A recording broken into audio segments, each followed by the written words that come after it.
إذاعة صوت المرأة.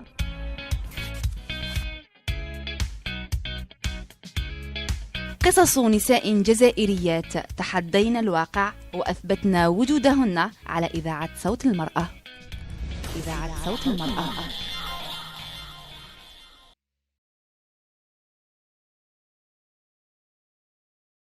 Alors, je suis donc la fille d'une famille nombreuse.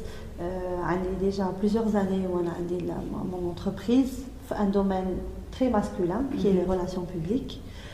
Depuis donc 6 ans, on n'a pas arrêté de développer l'entreprise. Avant, j'étais employée dans une entreprise, une quinzaine d'années dans le monde de la téléphonie, et ensuite dans une agence de communication. Et c'est de là que m'est venue l'idée de créer ma propre entreprise.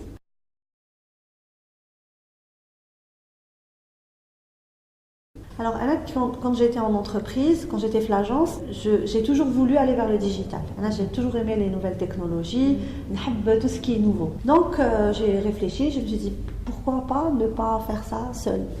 Donc, j'ai démissionné, je suis restée 1 mois à la maison avec mes enfants et j'ai réfléchi à mon business model. Je me suis dit, qu'est-ce qui pourrait faire la différence? En Algérie, il y a 40 000 ou 400 000 agences de communication enregistrées au registre de commerce.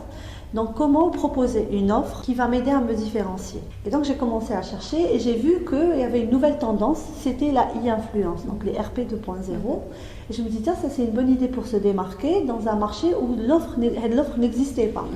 Donc, je suis partie me former à l'université de Lille. J'ai fait donc une formation en RP 2.0 et je suis revenue en Algérie avec cette idée de me différencier de cette façon.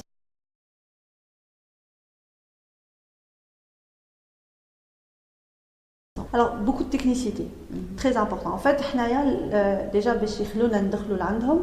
déjà, لازم يكون عندنا اسم, لازم الناس nous recommandent. En fait, déjà, le métier, la recommandation est très importante. Parce que les gens, ils nous confient, les entreprises nous confient soit leur réputation personnelle, parce qu'on fait de la e-réputation et de la réputation, soit la réputation de leur entreprise. Donc, c'est vraiment la chose la plus importante, la communication. Ensuite, on doit, dès le départ, prouver qu'on est un bon technicien. Qu'en fait, si on est là, c'est parce que professionnellement, on est très expert dans notre domaine.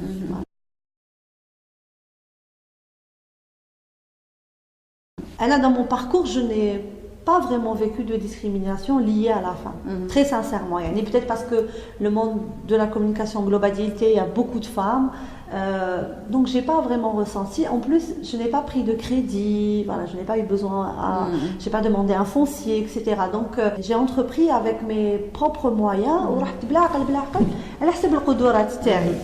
Donc je n'ai pas eu à affronter certaines problématiques que vivent les femmes. Alors, les 2 choses qui ressortent le plus.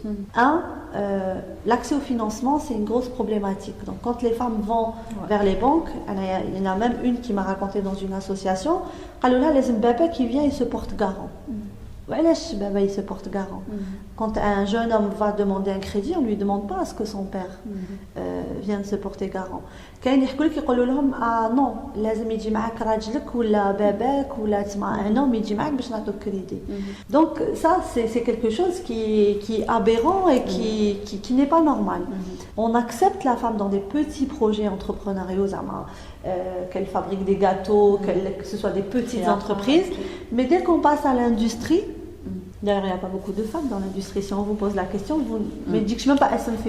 Alors qu'il y en a, mais c'est très difficile pour elles d'avoir la confiance en face pour qu'on puisse leur confier ou leur faire confiance. Aujourd'hui, on est capables tous les deux de travailler ensemble. C'est pas de la place qu'on prend aux hommes. Les hommes ne prennent pas notre place. On a besoin de toutes les forces vives algériennes. Pour développer notre pays.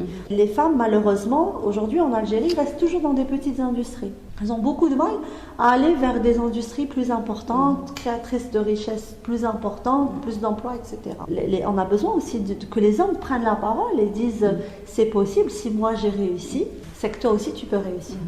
J'estime que les mentalités sont en train de changer. Sauf les jeunes de ma génération sont quand même ils se sentent plus concernés. Exactement, ils se sentent plus concernés.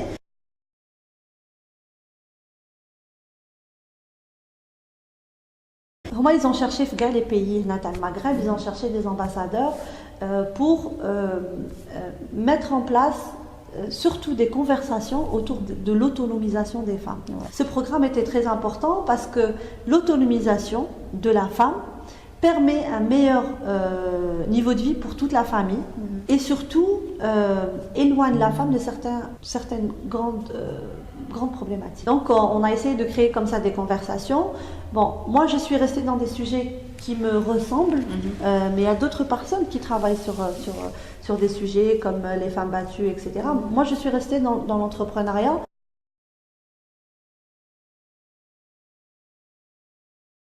Et là, je suis déjà très sincèrement très satisfaite de ce que j'ai accompli avec mes équipes jusqu'à aujourd'hui.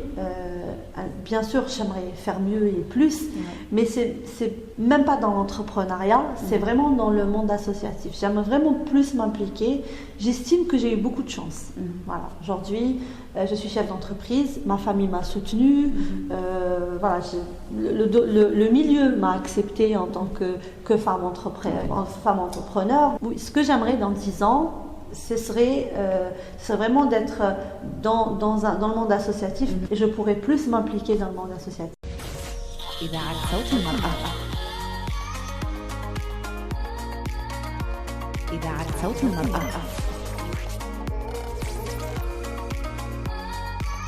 إذاعة صوت المرأة.